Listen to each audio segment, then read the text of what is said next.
Sveicināti! Es, Ēriks Niedra, priecājos jūs uzrunāt raidījumā par jaunāko laiku ēru mūsu valsts, mūsu sabiedrības vēsturē. No domām par neatkarību līdz neatkarības atgūšanai, līdz iestāšanās brīdim Eiropas Savienībā, līdz šodienai. Notikumi, kurus redzējām. Notikumi, par kuriem dzirdējām, lasījām, par kuriem paši runājām. Notikumi, kuri iespaidoja mūsu dzīvi pēdējo 20 gadu laikā. Otrā sērija – 1991.–93. gads. Stūra mājas ieņemšana, ministri meklē degvielu, Ļeņins tiek nocelts no postamenta, mafija un reketieri, pilsoņi saņem Latvijas pases, zemūdenes automāti un pistoles melnajā tirgū. Karš un etniskās tīrīšanas pašā Eiropas centrā. Izrādās, ka tāds ir iespējams arī 20. gadsimta beigās. Redzot, kādas pārmaiņas notiek citur Austrum Eiropā, arī Dienvidslāvi saprot, ka nevar vairs dzīvot pa vecam. Taču, ja citur demokratizācija norisinās bez asins izliešanas, tad Dienvidslāvijā viss notiek savādāk. Serbi, horvāti, bosnieši un slovēņi pēkšņi apjēdz. Nekāda kopdzīve te vairs nav iespējama. Jāšķiras. Taču šķiršanos apgrūtina apstākļus, ka vienā valstī savulaik apvienotās tautas nedzīvo katra vienkopus savā teritorijā. Bosnijai pa vidu ir serbu un horvātu ciemi, Horvātijai bosniešu un serbu. Katrs velk deķi uz savu pusi un negrib kaimiņam piekāpties. Iznākums ir likumsakarīgs. Vienā brīdī strīdnieki ķeras pie ieročiem. Pirmie sāk serbi un slovēņi, taču šis karš ilgs vien 10 dienas un beidzas ar to, ka Slovēnija izstājas no Dienvidslāvijas. Serbu, bosniešu un horvātu attiecību skaidrošana ir ievērojamā asņaināka un turpinās ilgāk, ar mainīgām sekmēm un pārtraukumiem 4 gadus. Netik asņaini, taču pietiekami dramatiski notikumi risinās arī Padomju Savienībā. Vienbrīd liekas, ka visām demokrātiskajām pārmaiņām pienācis gals. 19. augusta rītā padomju pilsoņus pamodina klasiskā mūzika. To radio parasti atskaņoja, ja valstī noticis kas slikts, piemēram, nomirs kārtējais partijas vadonis. Šoreiz gan vadonis nav miris, bet tikai savārdzis. Saskaņā ar valdības oficiālo paziņojumu PSRS ģenerālsekretārs Mihails Gorbačovs veselības stāvokļa dēļ uz laiku pārtrauc pildīt savus pienākumus. Taču vieta nepaliek tukša. To ieņem viceprezidents Genādijs Janājevs un valsts ārkārtas stāvokļa komiteja. Tas ir klasiskais valsts apvērsums, jeb pučs, tikai reti diletantiskā izpildījumā. Kad tūkstošiem maskaviešu sapulcējas, lai aizstāvētu nesen ievēlēto Krievijas prezidentu Borisu Jeļcinu un nepieļautu demokrātijas iznīcināšanu, tad izrādās, pučistiem tomēr nepietiek apņēmības iet līdz galam un pielietot spēku pret tautu. Un pat ja apņēmības pietiktu, armija tik un tā neizrāda ne mazāko vēlēšanos sarīkot asinspirti.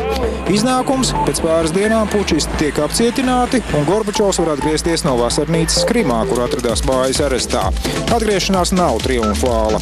Gorbačovs izskatās neierasti apmulsis. Apjukums ir pamatots. Padomju valsts brūk un gāžas, republikas viena pēc otras pasludina neatkarību. Gada beigās Gorbačovam atliek vien televīzijas uzrunā paziņot, ka Padomju Socialistisko Republiku Savienība savu pastāvēšanu ir beigusi. Gorbačovu tagad vērtē dažādi, tomēr nenoliedzam, ka viņš ir padarījis ļoti daudz vērtīga. Pats būdams vecā sistēmas produkts, viņš iedarbināja mehānismu, kas neatvairām salauza šo satrunējušo sistēmu. Padomju impērijas sabrukumā savu roku pielika arī Latvija. Baltijas republikas bija tās, kuras izbaudīja Kremļa dusmas. Brīvību gribējāt? Desantniekus, omoniešus un komendantu stundu jūs dabūsiet ne brīvību. Tomēr izrādījās, ka ar dažiem desmitiem saniknot omoniešu ir par maz, lai piespiestu baltiešus atgriezties Maskavas apkampienos. Vēl janvāra sākumā padomju vadoņi Maskavā baltiešiem apgalvo. Uztraukumam, ka Kremlis Baltijā varētu pielietot spēku, nav pamata. Paiet vien dažas dienas, kad visiem kļūst skaidrs, tie ir meli. Viļņā padomju armija mēģina ieņemt televīzijas torni, taču ap to sapulcējušies tūkstošiem cilvēku. Nespējot izklīdināt pūli, karavīri sāk šaut. 13 cilvēki iet bojā un ziņas par asņainajiem notikumiem izskan pa visu pasauli. Protams, tā sasniedz arī Latviju. Ir skaidrs, Rīgā kur katru brīdi var atkārtoties Lietuvas scenārijs. Lai to nepieļautu, tauta tiek aicināta aizsargāt svarīgākos objektus – valdības ēku, parlamentu, televīzijas kompleksu, sakaru centrāli. Ap tiem dažu stundu laikā izaug improvizētas barikādes, kravas automašīnas, traktori un betona bloki. Tautas atsaucība ir fantastiska. Cilvēki pulcējas ap ugunskuriem, klausās rādio, pārspriež pēdējos notikumus un ir gatavi viens ar otru dalīties pēdējā. Visus vieno kopības sajūtu un apņemšanās. Mēs savu brīvību nosargāsim. Šo apņemšanos nespēja sagraut pat regulārie Kremlim lojālo OMON vienību uzlidojumi. Kronas visam omoniešu uzbrukums iekšlietu ministrijai. Rīgas centrā izceļas apšaude, kurā dzīvību zaudē 5 cilvēki. Ziņas par to atkal izplatās pa visu pasauli, un Maskavas kungi ir spiesti taisnoties. Maskavas tonis kļūst pielaidīgāks, un attiecībās starp Kremli un dumpīgajām Baltijas republikām iestājas tāds kā miera periods. Taču tās ir klusums pirms vētras. Tiklīdz Latvija sasniedz ziņas par augusta puču Maskavā, Rīgā sākas rosība. Kompartijas līderis Alfrēds Rubiks vāji slēpdams gandarījumu paziņo. Par visām savām izdarībām un visiem tiem saucieniem, tā skaitā arī Ivāna kungam, kurš te ir daudz ko sarunājis, gan partijas adrese, gan citās adresēs. Vajadzēs likuma priekšā atbildēt, par to es esmu pārliecināts. Omoniešu un armija ieņem valdības māju, radio un televīziju. Liekas, ka viss ir zaudēts. Par brīvību varam aizmirst. Augstākā padome gan pasludina neatkarību, taču nav pārliecības, ka to reāli piedzīvosim.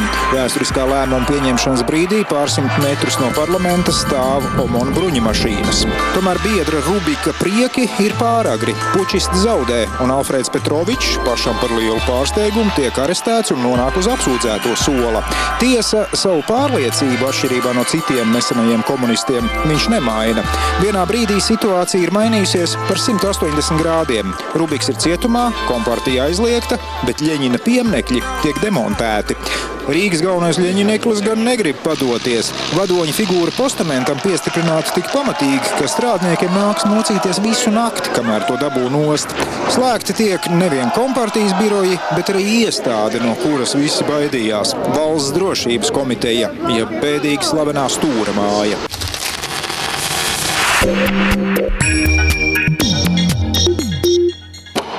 Bēdīgi slavenās Stūra mājas kameras.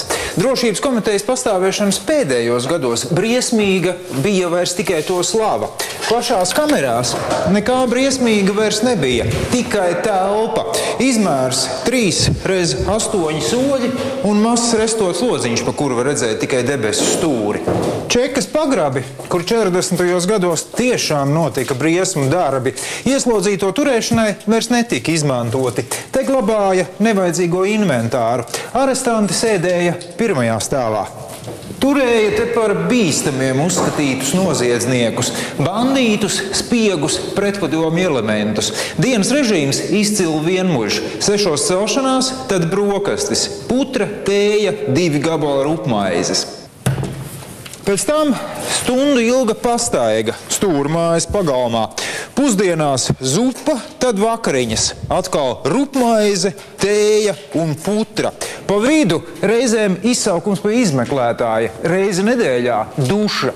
Izklaidēties varēja lasot cietuma un bibliotekas grāmatas, ideoloģiski pareizos Viļa Lāča un Maksima Gorkija darbus. Pienesumi no radiniekiem atļauti pāris reizes mēnesī, tos stingri kontrolēja. No grāmatām tikai bībeli un mācību literatūru, cigaretes tikai bez filtra. Filtrus cietumnieki lūk varēja izkausēt un pagatavot no tiem asmeni, ar ko pārgriezt sev vēnas. Drošības apsvērumu dēļ atņēma arī siksnu, kurpju šņores un pat pūksteni. Taču gods kam gods, 70. un 80. gadu čekisti rokas vairs nepalaida. Spīdzināšanu un fiziskās vardarbības laiks bija palicis pagātnē. Vēsturiska telpa – LPSR drošības komitejas 219. kabinets. Tieši te 1991. gada rudenī dažus mēnešus tika glabāti slavenie čekas maisi, aģentūras uzskaites kartoteika, citiem vārdiem sakot, stukaču saraksti. Drošības komitejas dokumentus pārņēma uzreiz pēc augusta puča. Aizīmogotos maisos un čemodānos tie glabājās 2 telpās – 219. un 331. kabinetā. Arī tos aizīmogoja. Kuriozi, bet tepat blakus kabinetos turpināja strādāt Valsts drošības komitejas virsnieki. Pašu komiteja aizklapēja ciet dažus mēnešus vēlāk, kad bija jau sabrukusi Padomju Savienība. Tātad čekas maisi, stūra māju pameta ātrāk nekā paši čekisti. Maisus aizgādāja uz drošāku vietu Latvijas Republikas augstāko padomi, kur ieslēdza apsargātā seifā. Pārvešana gan radīja leģendu, kas ir dzīva vēl šobaldiem, par to, ka daļa kartotēkas uz stūra mājas trepēm izbirusi un daļa dokumentu pačavējusi. Īstenībā šai stāstā ir tikai daļa patiesības. Dokumenti izbira gan, taču nevis stukaču saraksti, bet mazāk svarīgā operatīvās meklēšanas kartotēka. Un izbira tāpēc, ka nebija ievietota maisos, bet gan parastās kartona kastēs. Izbirušos dokumentus savāca un aizgādāja uz parlamentu, taču sazvērestības teorija jau bija dzimusi. Turpmākajos gados vien retais ticēja, ka valsts rīcībā ir nonākuši pilnvērtīgi stukaču saraksti. Un droši vien nebija arī, jo vērtīgākos dokumentus komiķečiki evakuēja uz Maskavu jau pirms Augusta puča. Brīvība atnāca tik negaidīti, ka pārsteidz Latviju nesagatavotu. Jā, mēs zinājām, kā cīnīties pret padomju režīmu, cēlām barikādas un rīkojām mītiņus, bet ko darīt ar padomju mantojumu, uz kura drupām nācās celt neatkarīgu valsti? To mēs vēl nezinājām. Un nebija arī laika apsēsties un padomāt, jo milzu problēmas sekoja vienotrai. Sākas tā sauktais biznesa turisms. Turists ceļā dodas, piekrāvis savu mašīnu ar dažādām mantām, konserviem, degvīnu, kafijas zirneviņām, gumijas zābakiem un tā tālāk. Tas viss domāts pārdošanai Polijā. Pretī var dabūt dažus dolārus. Tiesa, lai tiktu līdz Varšavas tirgumu, vispirms jāizstāv nenormāli rindu uz Polijas-Lietuvas robežas. Ja tiki cauri ar 10 stundu gaidīšanu, varēja uzskatīt, ka tev ir paveicies. Pēc Augusta puča kļūst skaidrs, kā neatkarīgai valstī Latvijai vajadzīgi savi karavīri. Vispirms nodibina zemessardzi, brīvprātīgu un pēc teritoriālā principa veidotu bruņotu formējumu, kurā īsā laikā piesakās pāri par 10 000 vīru. Grūtāk ir ar armiju. Sākumā tiek pieļaut doma, ka bez tās varētu iztikt, taču parlaments tomēr pieņem lēmumu par obligātā militārā dienesta ieviešanu. Pēc skata gan pirmos Latvijas karavīrus grūti atšķirt no padomju zaldātiem. Tādas pašas formas ar ausainēm, ufaikas, bet atšķirīgas tikai kokardas. Gada auto bruņu transportieris BTR.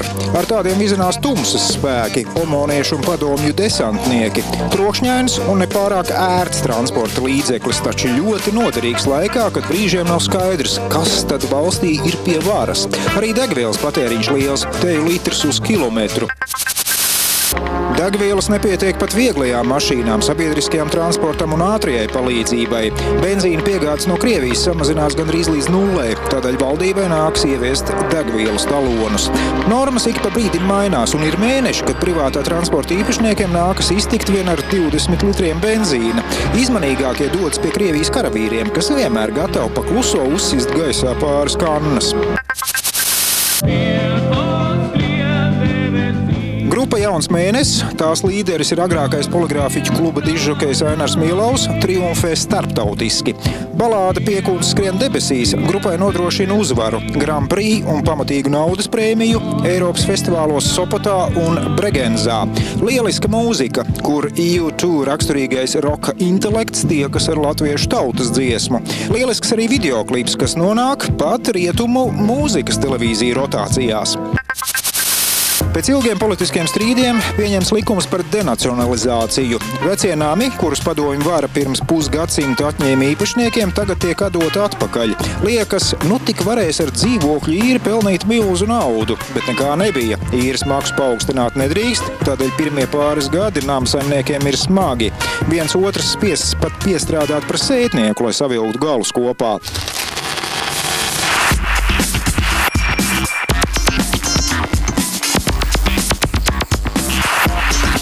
Kā risinājāt maksāt nevisai spējīgo īrnieku jautājumu? Likumdevējs tajā brīdī paredzēja galvenokārt divus veidus, kā īrnieku var izlikt no denacionalizētiem īpašumiem. Viens tas bija par īres un komunālo maksājumu nemaksāšanu, otrs par nedzīvošanu. Ja īre tajā laikā bija 7,5 centīmi, līdz 97. gadam pastāvēja 7,5 centīmi par kvadrātmetru un komunāliem maksājumi bija gandrīz 10 reizes lētāk kā šodien, tad atļaušos apgalvot, ka pārsvarā tas nebija finansiāls dabas jautājums. Bija pietiekoši daudz turīgi cilvēki, kas brauca dārgām mašīnām, staigāja dārgos kažokos, bet viņi principiāli nemaksāja namīpašniekam, jo tas viņiem nebija psiholoģiski pieņemami. Inercija ir ļoti liels spēks, un 50 gadu laikā cilvēku apziņā bija iesakņojies fakts, ka dzīvošana kā sociāla funkcija ir praktiski bez maksas. Komunālie maksājumi bija ļoti lēti, īres maksas bija minimāls, un viņas varēja arī mēnešiem nemaksāt.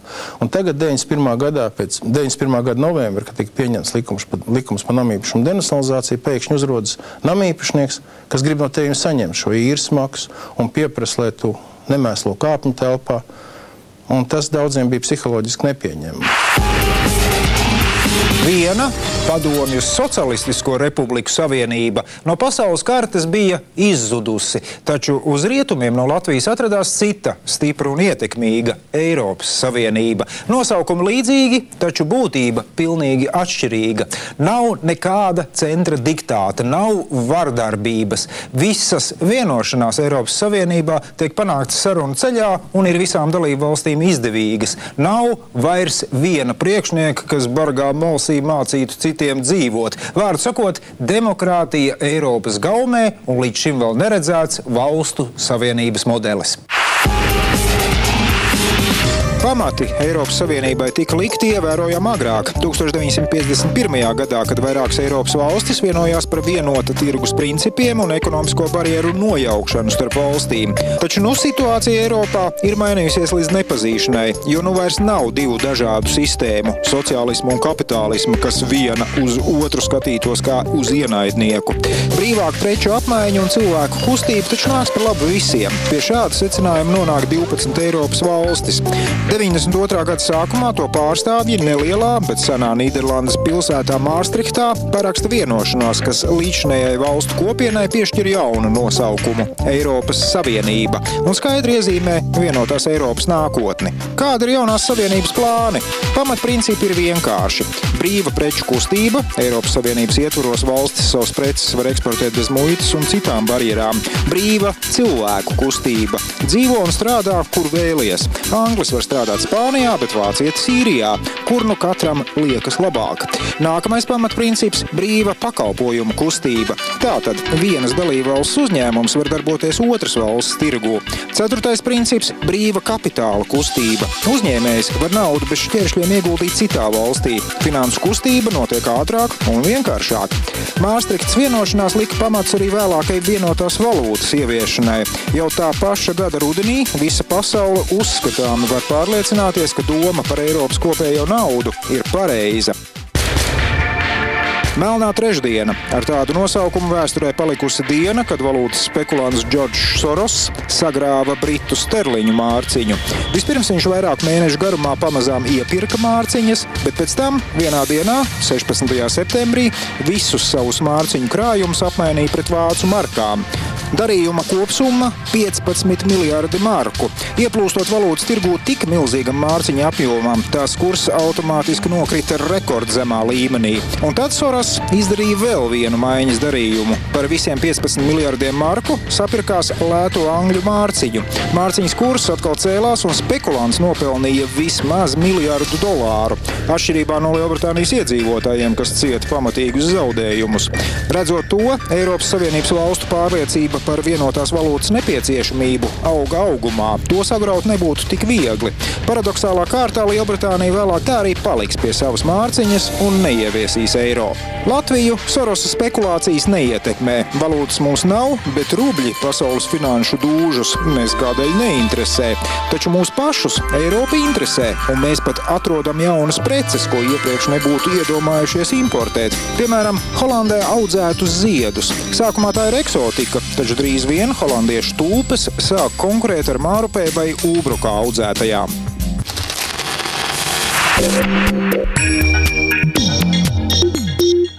Ziedi ir viens no Nīderlandes ekonomikas balstiem. Rozes, lilijas, frēzijas, krizantēmas, orhidejas un, protams, tulpes. Tieši tulpju dēļ pirms 300 gadiem Nīderlanda piedzīvoja vienu no pirmajām ekonomiskajām krīzēm Eiropā. Tulpju sīpolu cena dažu gadu laikā kāpa tādos tempos, ka tirdzniecība ar tiem atgādināja nesen pie mums Latvijā piedzīvoto nekustamo īpašumu bumu. Vienīgi cilvēki pirka nevis mājas un zemi, bet gan necilos tulpju sīpolus.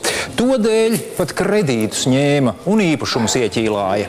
Luksus limuzīni tolaik vēl nebija izgudrots, tāpēc bagātniekiem par statusu apliecinājumu kalpoja tulpes. Jo vairāk, jo labāk.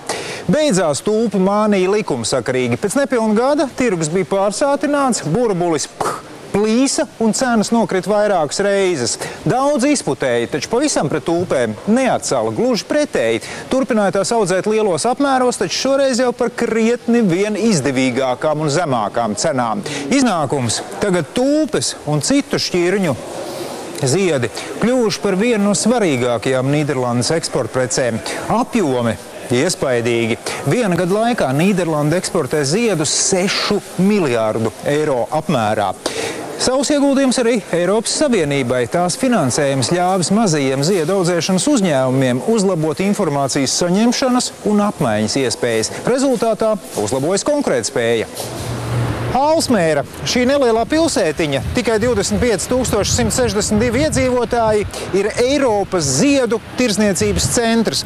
Mēs esam centrālajā laukumā. Pavisam netālu atrodas lielākā Eiropas ziedu izsole. Katru dienu šeit tiek pārdoti 19 miljoni grieztie ziedi un vēl 2 miljoni ziedu podiņos. Izvēle galvu reibinoša un ne tikai ziedu smaržas dēļ. Podiņos iedēstītās puķes vien šeit ir pieejams vairāk nekā 2000 šķirnes, nerunājot nemaz par kaktusiem, papardēm un tam līdzīgiem augiem. Ne visi šie zaļumi tiek audzēti tepat uz vietas. Alsmērā nonāk ne tikai Nīderlandes produkcija, bet arī kaimiņu valstu ziedi, miljoniem un miljoniem ikdienu. Izsoles kārtība gan pēdējo gadu laikā sāk mainīties. Ja agrāk visi uzpircēji sēdēja auditorijā un sauca summas, tad pēdējo gadu laikā trešdaļa pirkumu tiek izdarīta internetā. Tieši no Alsmēras uz Latviju ikdienu ceļo rozes, krizantēmas, tulpes un citi ziedi, ko varam nopirkt kioskos un veikalos. Patiesībā no Sipholas lidostas, kas atrodas no šejienes 3 km uz ziemeļiem. Būtībā šī lidosta paralēli pasažieru pārvadājumiem ar to vien nodarbojas, kā apkalpo ziedu pārvadājošās lidmašīnas. Ziedu vairumtirgotāji izdara savus pirkumus, un jau pēc dažām stundām lielās ziedu partijas ir sašķirotas mazākās, iepakotas un iekrautas automašīnās un lidmašīnās. Un vēl pēc dažām stundām ziedi jau ir veikalos Rīgā, Romā vai Reikjavikā. Latvija vēl nedomā iestāties Eiropas Savienībā. Kas tādus nabagus tur ņems? Vispirms jāsaved kārtībā saimniecība pašu mājās. Pagaidām iet kā pa celmiem. Reforma reformai galā un visas saucas gudros vārdos. Denacionalizācija, privatizācija, naturalizācija un tā tālāk. Garlaicīgi nu diena nav, taču patīkami arī nē. Visi dzīvo no rokas mutē, nezinot, ko nesīs rītdiena. Būs maize, medikamenti, degviela un citas pirmās nepieciešamības preces vai nē. Ministri siro pa pasauli, meklējot palīdzību. Un palīgi tiešām atrodas. Sākas humānās palīdzības, jeb kā tautā saka, humpalu laiki. Bagātās valstis nabaga Latvijai sūta gan noderīgas lietas, gan pašiem vairs nevajadzīgus niekus. Lielā vairumā saņemam labību. Valdībai liekas, ja nebūs graudu krājumu, bads būs klāt. Drīz vien izrādās, ka tik traki nav, jo Latvijas zemnieki tautu tomēr spēja pabarot. Beigās no daļas atsūtītās labības nākas atteikties, citādi vietējiem lauksaimniekiem nebūs kur likt savējo. Zviedri Latviju aplaimo ar aizvēsturiskām bruņmašīnām un 50. gadu armijas velosipēdiem. Latviešu militāristi domā, ko darīt ar vellapēdiem, līdz beidzot atdot tos pasniekiem. Taču ir arī tiešām noderīga palīdzība. Tā vairākus mēnešus Latvijas slimnīcas pārtiek gandrīz tikai no humpalu medikamentiem vien. Citu zāļu vienkārši nav, jo līdzinējā padomju medikamentu piegādes sistēma ir sabrukusi. Valdība grūtajā laikā dara, ko var. Tās vadītājs Ivars Godmanis gan ik pa brīdim skaļi pabrīnās, kā mēs visi vēl dzīvi esam, taču raujas vaigas viedros. Lai piedabūtu tirgotājs maksāt nodokļus, tiek ieviesti kases aparāti. Valdības nostāja principiāla. Ja nav kases aparāta, bodi klapējam ciet. Veikalnieki kurni, taču pamazām kases aparātus sāk lietot.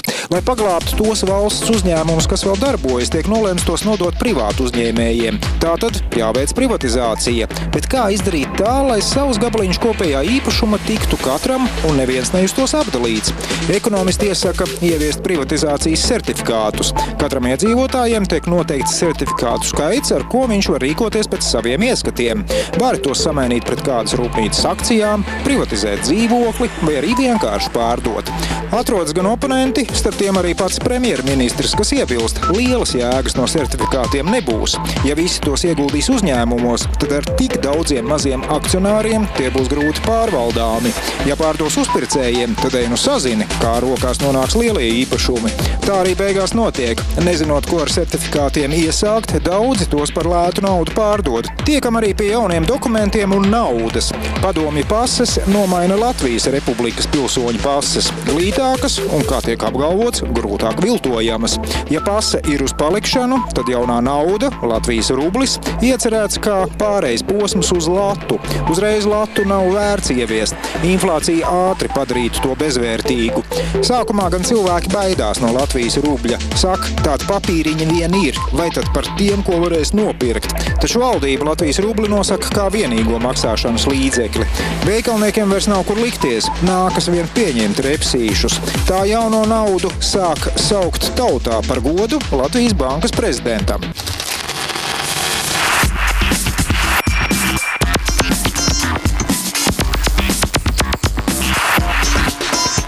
Kādēļ visas trīs Baltijas valstis tā arī nespēja vienoties par savas naudas ieviešanu vienā laikā? Nu, redziet, pirmām kārtām jau nauda tā ir tāda suverēna valsts padarīšana. Un tajā laikā vēl nebija tik plaši izplatītas idejas, piemēram, par apvienoto Eiropas naudu vai par apvienoto Baltijas naudu. Tādas idejas bija, bet tomēr katrā valstī bija sava situācija, mazliet arī savi plāni un politika. Arī Baltijas valstis katra rīkojās mazliet atšķirīgi. Nu, un tādas tiesības, acīm redzot, valstīm ir. Līdz ar to mēs gājām vienkārši savu ceļu, kā tas ir vislabāk atbilstošs mūsu vajadzībām un situācijai, un pārējās Baltijas valstis rīkojās taisni tāpat. Vai zinājāt, ka Latvijas rubļus tautā sauc par repsīšiem vai repšikiem? Kādas emocijas tas radīja?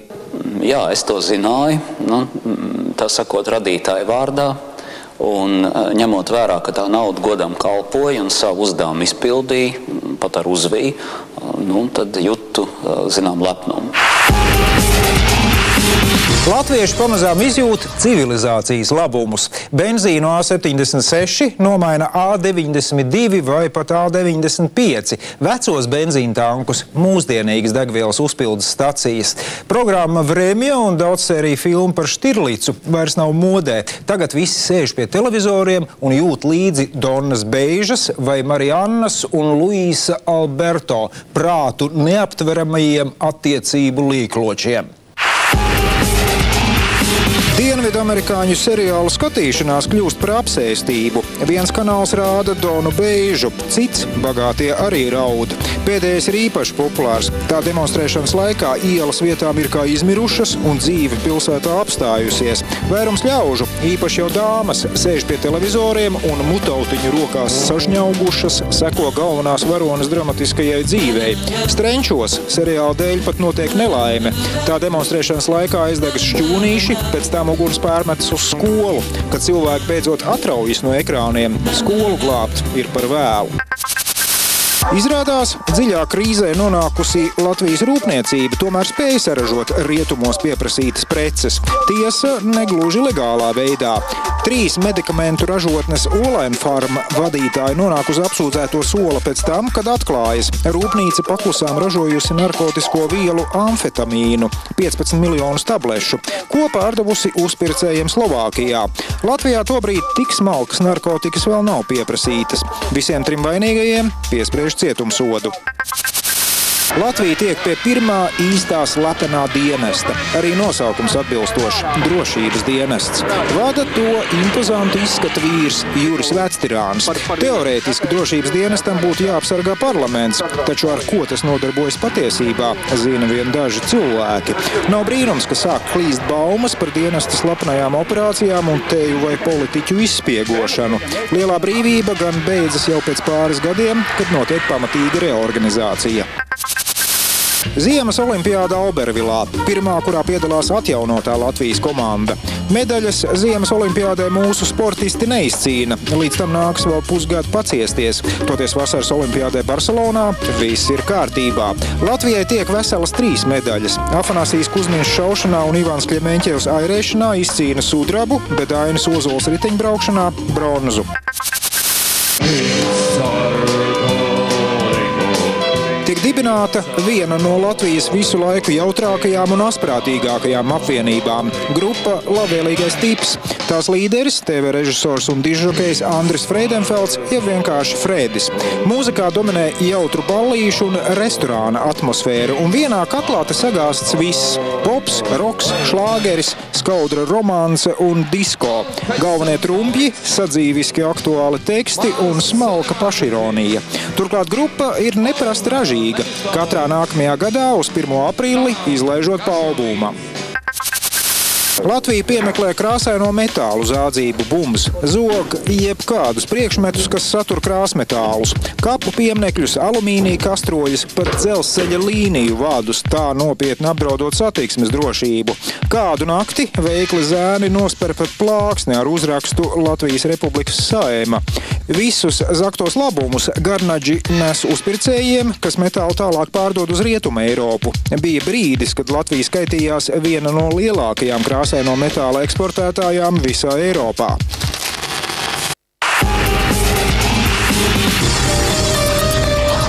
Rietuma Eiropa apvienojas, bet Austruma Eiropa gluži pretēji sadalās.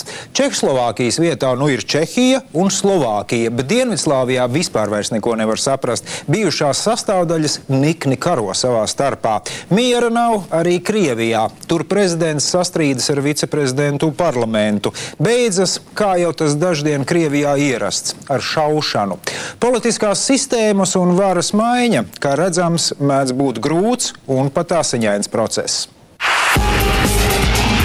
Nepatīkamie procesi notiek austrumos, bet rietumnieki tikmēr domā par apvienošanos. Rietuma Eiropa nedomā norobežoties no Austruma Eiropas un veidot kaut kādas pelēkās zonas. Tas tiek pateikts skaidri un nepārprotami. Ja kāds vēlas pievienoties Eiropas Savienībai, laipni lūdzam. Tikai vispirms būs jāizpilda daži mājas darbi. It kā jau nekā sarežģīta te nav. Jāievēro cilvēktiesības un minoritāšu tiesības, jāievieš tirgus ekonomika, jāsamazina inflācija un jāizveido eiropeiska valsts iestāde. Dzīvē ar šo normu ievērošanu tik raiti viss neveiksies. Paies 10 gadi, līdz Austruma Eiropas valstis sasniegs Eiropas standartus. Taču vismaz mērķis ir nosprausts, un Baltijas valstis, tostarp arī Latvija, publiski deklarē, ka vēlas pievienoties Eiropas Savienībai. Austruma eiropiešiem nākas risināt arī savas iekšējās problēmas. Izrādās, Čehi un Slovāki vairs nevar sadzīvot vienā valstī. Ja Dienvidslāvija nespēja sadalīties pa labam un sāka karot, tad no Čehslovākijas var pamācīties, kā civilizēti jāšķiras. Parlaments nosaka pusgadu ilgu pārejas posmu, kura laikā jāsadala kopējais īpašums. Čehoslovākijas prezidents Vāclavs Havels noliek savus pilnvaras, lai drīz kļūtu tikai par Čehijas prezidentu, un abas valsts puses aiziet katra savu ceļu, lai pēc 10 gadiem atkal satiktos vienā savienībā, šoreiz Eiropas Savienībā. Pavisam cita līmeņa kaislības risinās tālāk, uz austrumiem, Krievijā. Kopēju valodu nespēja atrast prezidents Jeļcins un parlaments, kura pusē nostājas viceprezidents Rutskojs. Konflikta iemesls – izmaiņas konstitūcijā, kas palielinātu prezidenta varu. Daudzus neapmierina arī Jeļcina ekonomiskais kurs. Oktobra sākumā domstarpības sasniedz augstāko punktu. Jeļcina pretinieki mēģina ieņemt Ostankinas televīzijas centru. Uzbrukums ir ļoti nopietns. Lietā tiek laisti automātiskie ieroči un granātmetēji. Komplekss pirmajos stāvos izceļas īsta kauja. Uzbrucēji ir spiesti atkāpties, un tad atbildes gājienu veids prezidents. Lai izkvēpinātu opozīciju no parlamenta ēkas, pret to tiek raidītas spēcvienības un tanki. Visa pasaule šos notikumus var vērot tiešajā ēterā. Par to rūpējas amerikāņu telekompānijas CNN. Uzvar Jeļcins, bet viņa pretinieki tiek apcietināti. Vēlāk gan viņus atbrīvos, un bijušais viceprezidents Rutskojs pat kļūs par Kurskas apgabala gubernatoru. Mēs Latvijā uz visu to skatoties varam vien atkārtot Krievu teicienu par to, ka ar prātu Krieviju nesaprast, un priecāties, ka neesam vairs impērijas sastāvdaļa. Vēsture atkārtojas taču kā fars, šoreiz kā austrumniecisks asiņains fars. Mēs nedrīkstam tajā iesaistīties. Jābēg no Krievu lāča cik vien ātri un cik vien tālu var. Ja nav iespējams aprēķināt, nevajag rēķināt. Šeit ir Latvija, šeit nav Krievija. Pārdosim zemi ārvalstniekiem, būsim Eiropas padomē, NATO, visur, kur mūs ņems pretī. Šauji ne tikai Dienvidslāvijā un Krievijā, bet arī Latvijā. Gan ne militāristi, bet bandīti. Ir sācies mafijas karu laiks. Uzzinām, ka par jumtu sauc ne tikai to, kas virs galvas, bet arī to, kam jāmaksā, lai tavu veikalu neuzspridzinātu un pašu nepiekautu. Vēl viens jaunvārds – opšaks. Latviski runājot, organizētās noziedzības kopējā kase. Vēl rekets un reketieri. Nu, kuram nav bail no brašuļiem, kas tērpti ādas jakās un treniņbiksēs ar ļoti īsām frizūrām. Noziedzības līmenis aug ne pa dienām, bet pa stundām. Laikam jau pārmaiņu laikos tas ir neizbēgami. Zādzības, laupīšanas, slepkavības, noziegumi ir tik daudz, ka likuma sargi ar tiem netiek galā. 2/3 noziegumu tā arī paliek neatklātas. Atšķirībā no godīgā padomja noziedznieka, 90. gadu sākuma bandīts ir bruņots. Pistoli vai granātu bez lielām problēmām var nopirkt no aizejošās Krievijas armijas virsniekiem. Un ja reiz ierocis nopirkts, tad jāliek lietā. Garām gājējs gan gluži neslepkavo, taču uzņēmēju, kas negrib maksāt nodevas reketām, var arī nošaut. Vai mazliet pamocīt. Stāsti par komersantiem, kamēr gludekli cepina vēderu, nav gluži no zila gaisa grābti. Kamēr jaunās valsts struktūras tikai veidojas, reketam maksā gandrīz visi, ne tikai veikalnieki, bet arī centrāla tirgus pārdevēji. Pēc svešas naudas tīko ne tikai kriminālisti vien, finansu piramīdas, blēdīgi kantori, kas attāli atgādina bankas. Atnes mums 100 latus, bet pēc pāris mēnešiem atpakaļ saņems 150. No šāda piedāvājuma grūti atteikties. Noguldījumu firmu ir bez sava gala. Pīlārs, Ābelītes, Latgalīte, Interprogramma un tā tālāk. Arī vēlākā deputāta Valda Krisberga firma Auseklītis ar savu jauko reklāmu. Jums ir problēmas? Nieki. Tās atrisinās komercfirma Auseklītis. Valsts iestādes uz to tikai noskatās. Brīvajā tirgu taču katrs pelna kā māk, jo vairāk tādēļ, ka pirmie noguldītāji tiešām ir ieguvēji. Taču drīz vien sākas nepatikšanas. Viena pēc otras noguldījuma firmas sāk pazust. Cilvēki nāk pēc savas naudas, taču kantora durvis ir ciet. Pārbaudot firmu kontus, atklājas, ka naudas tur vairs nav. Pavirši aprēķini rāda, ka 2 gadu laikā vairāk nekā 30 000 cilvēku noguldījumu firmās bija pazaudējuši 100 miljonus latu. Atpakaļ neviens neko tā arī nedabūja. Tā nav vienīgā juku laika afēra. G24 kredīti, to izsaimniekošana pat pārspēja noguldījumu firmu nedarbus. Attīstītās valstis tos piešķir Latvijas ekonomikas stabilizēšanai, un pirmā nauda patiešām tiek izlietota daudz maz saprātīgi. Degvielas un minerālu mēslu iegādēja lauksaimniekiem. Tiesa, jau tad veikli vīri silda rokas, uzņemoties kredītu apsaimniekošanu. Zemnieki saņēma nevis naudu, bet gan degvielu, kas pirkta dārgāk par tirgus cenu. Kur paliek starpība, varam vien minēt. Nākamā kredīta porcija jau tiek vienkārši izniekota. Tos dala pēc nesaprotamiem principiem, un nevienam tā īsti nav skaidrs, kāds ir naudas sadalas mērķis. Ir arī labas ziņas. Pirmo reizi pēdējā pusgadsimta laikā Latvijai atkal ir valsts prezidents. Prezidenta izvēle ir simboliska. Augstajā amatā Saeima ievēl pēdējā Latvijas brīvvalsts vadoņa Kārļa Ulmaņa radinieku Gunti.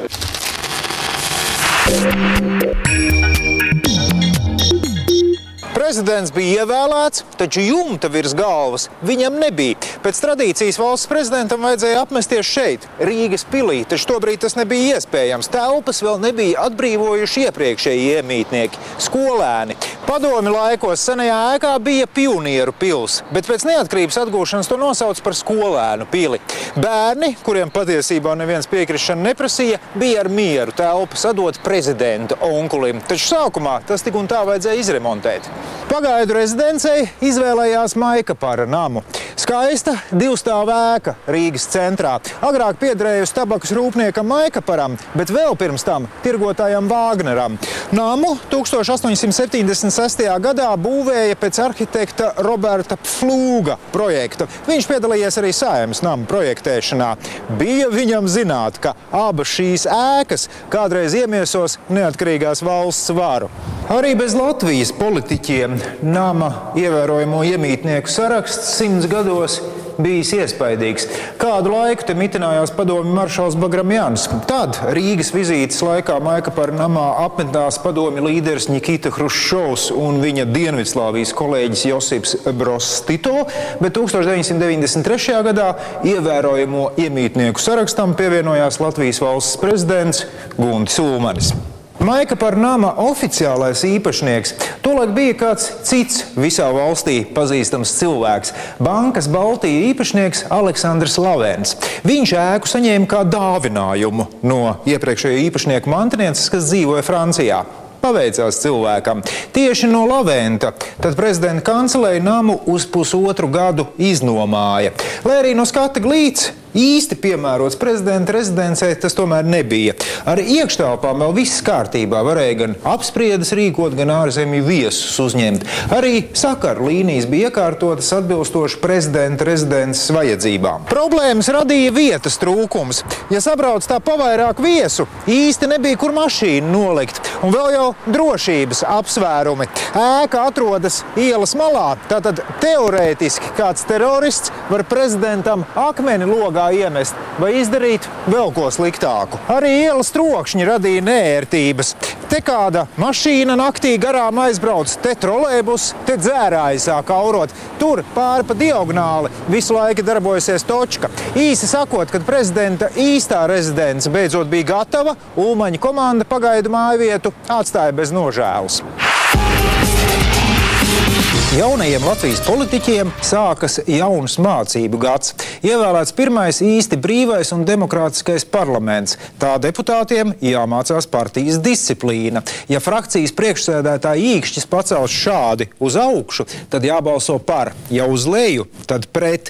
Pirmie šādu sistēmu ievieš partija Latvijas ceļš, pēc tam pārņem pārējie. Saka, ja neparādīsi pārējiem visu uz pirkstiem priekšā, tad ej nu sazini, kā nobalsos tie paši izklaidīgākie kolēģi. Latvijā ierodas viens no 90. gada spožākajiem populistiem – vācietis Joachims Zīgerists. Pats Joachims apgalvo, ka viņa tētis bijis latvietis, taču ar latviešu valodu viņam ir paknapi. Zīgerista publiskie paziņojumi un reklāmas ir gaužām primitīvas. Pirmais punkts – pie visa vainīgi komunisti. Punkts otrais – pārkrāsojušies komunisti arī tagad sēž valdībā un parlamentā. Punkts trešais – lai tiktu no komunistiem vaļā, vajag ievēlēt Joachimu Zīgeristu. Sāk raidīt Radio SVH, tobrīd ambiciozākais komercradio projekts Latvijā. Par dīdžejiem te strādā Latvijā labi pazīstams personas – Fredis Ufo, Ainārs Mielovs un citi. Vienmēr skan jaunākā mūzika, bet savas jubilejas radio atzīmē ar tiem laikiem iespējīgiem koncertiem. Masveida svinēšana gan aprāvās 90. gadu vidū pēc muļķīga nelaimes gadījuma. Koncerta laikā viens skatītājs otru nāvējoši ievainoja, izšaujot raķeti. Ballītes beidzās, taču radio turpināja strādāt. Latvijas šoferīši pamazām pārsēžas no ierastajiem žiguļiem un moskvičiem uz Fordiem un Opeļiem. Dzimst jaunu un lietotu automašīnu tirgus. Pēdējais gan nevienmēr ir īsti godīgs. Tiek lēsts, ka vairāk nekā puse no luksus mašīnām BMW un Mercedes-Benz, kas braukā pa Latviju, ir zagtas Rietuma Eiropā. Zog arī tepat uz vietas. Lielākoties gan zagļi izvēlas vienkāršākas markas, 8. un 9. modeļa žiguļus, ko var viegli pārdot blakus esošajā Krievijā. Sāk darboties pirmās viesnīcas, kas iekārtotas pēc Rietuma standartiem – Hotel de Rome un Metropole. Cenas, ja salīdzinām ar vietējo iedzīvotāju ienākumiem, ir fantastiski augstas, taču rietumnieki tajās apmetas labprāt. Komforta un servisa līmenis tomēr ir ievērojami augstāks nekā tipiskā padomju laika viesnīcā, kur var izrādīties, ka numuriņā nav tualetes papīra, toties ir blaktis.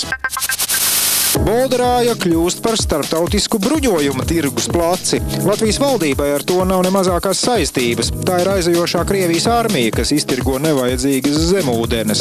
Pircēji diezgan šaubīgi – Lībija un Irāna, kam rietumvalstis jau sen atteikušās piegādāt ieročus. Krieviem nekādu muļķīgu aizspriedumu nav, kā tik maksā valūtā. Cena no $150,000 uz augšu. Daļa sabiedrības iepazīst jaunu aparātu. Saucas mobilais telefons. Sver apmēram puskilogramu un atļauties to var tikai bagāti cilvēki. Populārākais modelis Nokia 150 maksā tiem laikiem astronomisku summu – $1,500. Arī sakari ir dārgi. Sarunas minūte maksā apmēram 40 centus. Tā kā sākumā visas sarunas nodrošina Somijā izvietotā aparatūra, tad ar Latvijas naudu neviens neķēpājas. Rēķini jāmaksā valūtā. Latvieši ir pat pārspējuši igauņus pārdoto aparātu skaita ziņā, jo mēnesī vidēji tiek pārdoti 70 mobilie telefoni. Aprīlī reģistrēts rekordskaits – 75, kas bija 42% no visā Latvijā pārdoto mobilo tālruņu skaita. Laika periods 1991–93. Tagad par naudu un ko par to varēja nopirkt. Tipiskākās, modernākās un interesantākās lietas, priekšmeti un apģērbi. Sāksim ar algu. Vidējā periodā tā ir 7,000 Latvijas rubļu, jeb 35 lati, kas adekvāts $51. Trešās sērijas 10-gadīgs BMW – 3,000. Litrs 92. benzīna, 50 Latvijas rubļi, jeb 17 santīmi. 3 stab dzīvoklis Zolitūdē, $2,200. Kas plauktos? Royals Pirts ātri vien kļuva par tautas dzērienu, izkonkurējot Kanģu un Šņābiras Putinu. Tam etiķete krāšņāka, toties arī izmaksas dārgākas. Royalītis, tā spirtu mīļi sauc tautā, vēl arī par klavieru spirtu no krievu vārda rojaļ. No litra spirta, atjaucot ar ūdeni, varēja iegūt 5 pudeles šņābja. Ekonomiskais efekts acīm redzams. Kalašņikova automāts. Pateicoties zemesardzei un citiem bruņotajiem formējumiem, katrs sevi cienošs vīrietis 90. gadu sākumā bija ticis pie automāta. Rietumi Latvijai ieročus vēl nepārdeva, tādēļ bija jāiztiek ar ierasto padomju Kalašņikovu. Sliktā ziņa bija tā, ka pretēji cerētajam mājas skapī automātu tomēr neļāva glabāt. Kas gan vienam otram lauku vīram netraucēja doties meža cūku medībās ar automātu plecā.